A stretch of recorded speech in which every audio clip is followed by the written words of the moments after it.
Hello everyone, welcome to our channel, and today we will see how we can change background on Discord. So for that, open up your Discord account, and after opening up your Discord account, go to your settings by clicking on user settings, and here scroll down and you will see this option of appearance.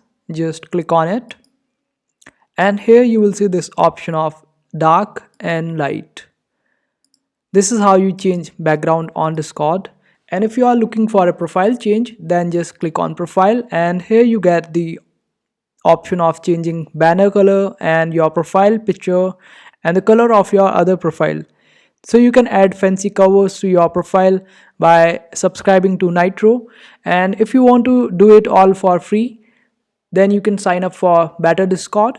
But Discord might ban you for using Better Discord. And also, if you face any hack on your account of Discord, then Discord won't be taking any responsibility of it as you have used Better Discord. So this is how it all works, and I hope this video was helpful. Make sure to hit that like button and also subscribe to our channel for more helpful videos.